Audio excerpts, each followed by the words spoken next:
रात से जगा हुआ आपके सामने ठहरा हुआ आवाज आकर के। मकसद बताने का ये है मेरे दोस्त, वो भी जिंदगी की हकीकत खुदा की सच्चाई है, उसको मौत से कोई नहीं रोक सकता। लेकिन ये भी तो सच्चाई है कि एक आदमी की एक अचीवमेंट को सुनने के बाद आप में से अगर एक भी बंदा उठ के अगर बोलता है कि यस अगले फाइल का ड्यूसिटी मैं बनूंगा, तो वो काम के लिए मैं यहां पे आया हूं। खत्म, बस उतना ही।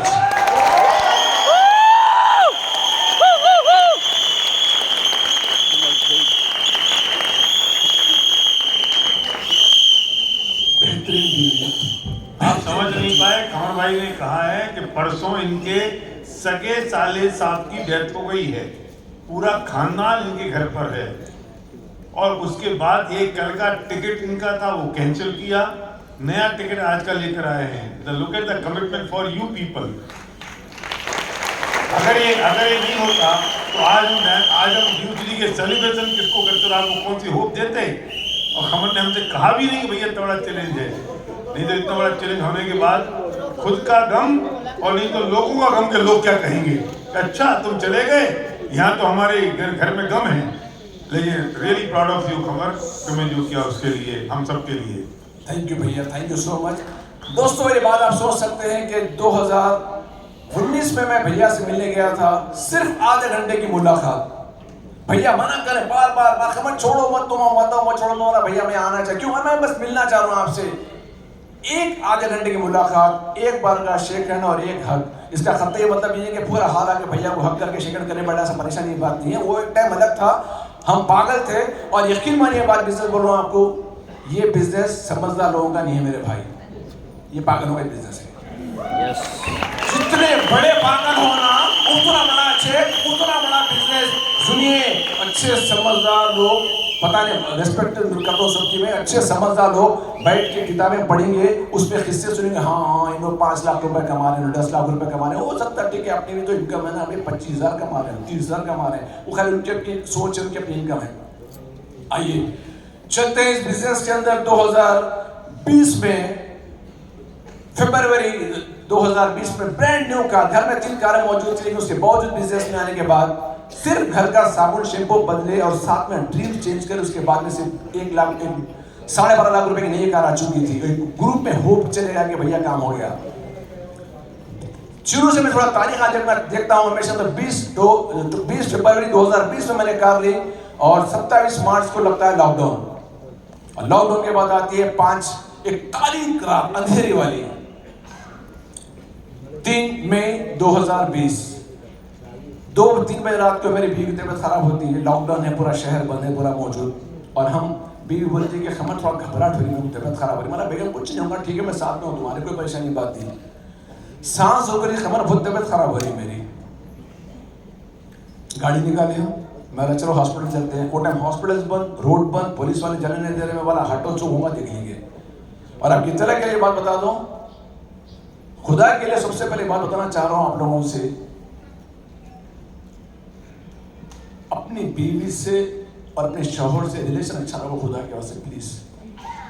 चाहे आप करोड़पति हो, चाहे आप 1,000 रुपए कमाते हो, या रोज के 500 कमाते हो, या 1 लाख रुपए रोज से कमाते हो, भाई साहब आपकी पत्नी अपना सब कुछ छोड़ के आपके पास आती है, और हम उसके साथ में दिन भर घसा के काम काज करवाते हैं, और शाम में वापस उसको ताने देते हैं कि तो ये नहीं किया वो नहीं किया। ऐसा मत करो, खुदा के वास्ते एक रिक्वेस्ट है आप लोगों से। एक और दूसरी एक बात, और मैं उन बहनों से भी रिक्वेस्ट करता हूं जो अपने शौहर के लिए थोड़ा बहुत टेढ़ा मेढ़ा बना रखते हैं, उनके साथ में अरे छोड़ो तुम क्या है, उन्होंने क्या फला कर रहे, उन्होंने कर रहे, तुमने कर रहे, कुछ भी नहीं कर रहे। सब मत करो मेरे भाई, आपका भी तो शौहर आपके लिए, आपकी फैमिली के लिए, उन्हें एक ही रात दिन करके काम कर रहा है। रिस्पेक्ट रखिए दोनों एक दूसरे के अंदर। मैं ये बात क्यों बोल रहा हूं मालूम,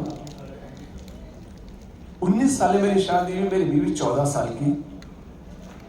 यकीन मानिए 9th क्लास पढ़ी हुई बच्ची और मैं 12th पास करा हुआ, यंग एज के अंदर वो 4 भाइयों की इकलौती बहन, और एकदम लाड़ो में पली हुई कैसी रहती। लेकिन मैं हम लेके आया, मेरा ड्रीम था, आप सब की तरह कह, बचपन से ही मेरे पास ड्रीम था। जब मैं किराने की दुकान चलाता था, जब से ड्रीम था मेरे पास कि यस मैं एक दिन बड़ा आदमी बनूंगा। और जब से बोलता था मेरे पास इतने बड़े पैसे, इतने बड़ी दुनिया घर ऐशो आराम है, मेरी सिर्फ चाबी को बीवी है, चाबी मिलने का है, चाबी मिलने का हम। और यकीन मानिए आज इस सबके सामने बोल रहा हूँ कि चाबी मिल चुकी है मेरे को। वेस्टेज विनिंग टीम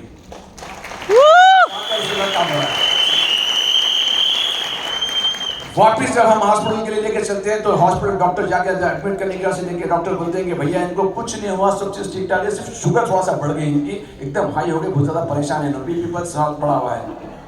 मैं डायरेक्ट आईसीयू में चले गया, साथ में बच्चे दोनों बाहर में आईसीयू में चले गया। हाथ पकड़ के बीवी बोलती है मेरे से, वो कभी भी तकलीफ हुई, अच्छा हुआ बुरा हुआ, तकलीफ हुई, रो रहा मां कुछ भी होता, हर कोई अल्लाह राम भगवान कुछ भी नाम लेते, लेकिन वो नाम लेती थी खमर, क्योंकि उनको मालूम था कि बचपन से जो उनकी छोटी उम्र से वहां तक उनको हमेशा एक कलेजे का टुकड़े से लगा के पाल के उनको साथ जिंदगी गुजार के साथ मिले थे, और पूरे खानदान में मशहूर थे कि वाकई खमर अपनी बीवी को चाहता और वाकई बीवी खमर को चाहते। तो ये चीज आपके पास नहीं है मेरे दोस्त, आप दुनिया में करोड़पति हो, आखिर में करोड़पति हो जाओगे आप, सक्सेस आपको मिल जाएंगे, आपके फौज फैमिली बढ़ने आपके पास होती है। तो एक बात बता दूं आपसे, आपके पास लाखों रुपए हो, करोड़ों रुपए हो, लेकिन आपस की बॉन्डिंग नहीं है ना मेरे दोस्त, तो उसको पूरा पैसा बेकार है, क्या फायदा है इस पैसे का। उसका दूसरा मैं बताना चाहता हूं, मिर्ची रोटी, जवारी की रोटी, रोटी चटनी खा लो, कुछ भी आधी सूखी खा लो, कुछ भी खा लो, लेकिन दोनों आपस में प्यार मोहब्बत से रहोगे ना मेरे दोस्त, उस सूखी जवारी की रोटी के साथ बिरयानी का मजा आएगा फर्स्ट क्लास आपके पास, सिर्फ आपकी बॉन्डिंग की वजह से आपके पास। हैदराबाद के मशहूर हॉस्पिटल में सुबह 3:30 बजे रमजान का टाइम है, पूरा महल्ला पूरा होशियार है, हमारे पास पूरा खानदान होशियार, पूरा हैदराबाद होशियार है। क्यों? रमजान की सहरी चल रही, लोग पूरे रमजान में रोजा रहने के लिए तैयार होकर बैठे, और हम लोग बगैर सहरी के घर पे आए हैं साथ में। और मेरी बीवी तबियत खराब होने के बावजूद भी 9 में से 7 रोजे पूरे थी, 8वें रोजे को हमने मना किया, और 9वें रोजे के दिन जब हम उनके साथ आ रहे हॉस्पिटल में जाके हाथ पकड़ती है, तो बीवी मेरा हाथ पकड़ती है, और मैं लोग मना कर रहे हैं मेरे को हॉस्पिटल में अंदर नहीं आ सकते, आईसीयू में वाला हटा यहाँ से, तेरा हॉस्पिटल को देख लेता हूँ, जो कुछ भी मैं बोलना था बोल दिया, हमारा हॉस्पिटल अंदर जाके बैठा। आईसीयू में मेरी बीवी मेरा हाथ पकड़ के पत्नी मुझे बोल रही है, खमर आगे मत जाओ, हट के, यहाँ से मुझे बहुत घबराहट हो रही है।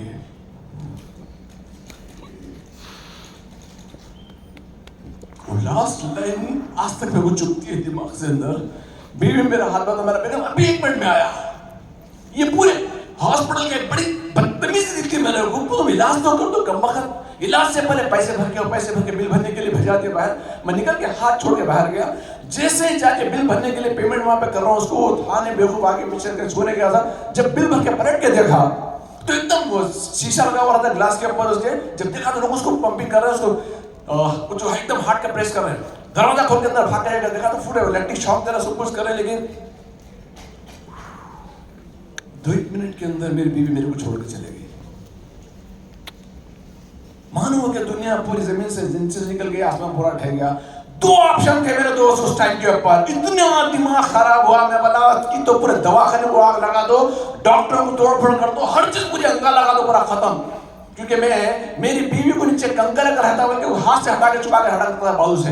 2 चीजें थी वहां बचपन से शुरू से मेरी बीवी के साथ, एक तो उसकी मोहब्बत और दूसरा उसका इरादा कि भैया तुमको तकलीफ हो जाएगी तो मुझे तकलीफ होगी। दीवानगी की सब चाह दो मेरी बीवी को। अच्छे वापिस जब वो देखा वहां पे, तो सेकंड इमीडिएट मैंने अल्लाह ताला से दुआ की, मेरे मालिक सुखद करूं, क्या ये हकीकत है? मैं कुछ नहीं कर सकता यहाँ पर। ऊपर से मुझे ऐसा आशीर्वाद मिला, ऊपर वाले की रहमत ऐसी रही कि मैं अपने आप को कंट्रोल करा, और घर पे पहले फोन करके बोला मेरे छोटे भाई शब्बीर को, मैं उस्मा का इंतकाल हो गया।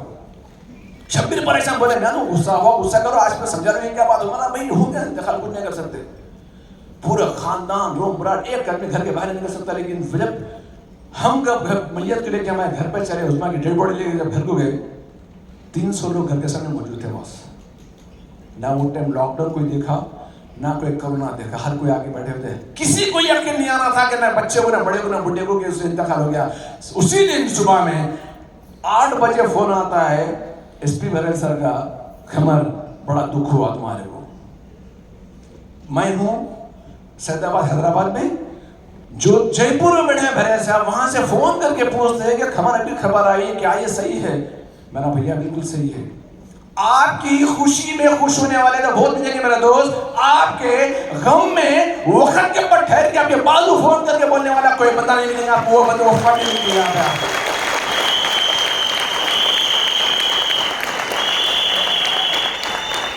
मेरा ड्रीम था कि 2020 के फैमिली सक्सेस प्रोफाइल में बीवी की फोटो आना, सक्सेस प्रोफाइल में फोटो छप गई। मेरा ड्रीम था इस बिजनेस के जरिए ब्रांड न्यू कार में उठाऊंगा, मेरी बीवी को बिठा दिया 2020 में। सवाल ये उठता है मेरे दोस्त, अभी किस बात की देरी है आपके पास? अभी क्यों रोकते बैठे हैं भैया? आज नहीं कल कर लेंगे, कल नहीं परसों कर लेंगे, ठीक है देखेंगे, अभी क्या जल्दी पड़ी हुई है? मेरे भाई, मौत एक ऐसी हकीकत है वो किसको भी नहीं देखती। आप क्या कर रहे हैं, कब कर रहे हैं, क्यों कर रहे हैं, इतना जल्दी करके आप अपने अपनों को साथ रख लो। आपके अपनों को खुशी में खुश करने के वाला जब कोई लोग नहीं है ना मेरे भाई, तो क्या फायदा है खुशी का? बताइए आप, क्या फायदा है पैसे का, क्या फायदा है कार का, क्या फायदा है सक्सेस का, जो आपकी खुशी में आपको देखने वाला ना हो? तो क्या करोगे वोट के लिए? अभी भी आराम चाहिए हमको, अभी भी हम सोचेंगे, अभी भी हम डिसाइड करेंगे, अगले बार देखेंगे, फिर देख लेंगे, आगे देख लेंगे। अभी क्यों तालामदोरी चल रही है मेरे भाई? आप लोग तो कर रहे होंगे, नहीं कर रहे, माफी चाहते मैं बोल रहा हूं, मैं कर रहा था वो टाइम के ऊपर आपका आनंद नहीं। मैं सुस्ती से बोल रहा हूं आपको, मैं लेट कर लिया था, लेकिन जिस दिन मैं डिसीजन लिया कि यस करना ही करना है और ऊपर वाले का नाम लिया, वो तारीफ फिक्स कर दिया, उसको पेपर में लपट के रख दिया, कुरान शरीफ में पेपर रख के बोल दिया रब्बुल आलमीन मेरी औकात है, तू कर सकता काम को तो करवा दे। यकीन मैंने यस कर दिया, मैं सामने बैठा हूं आपके आगे।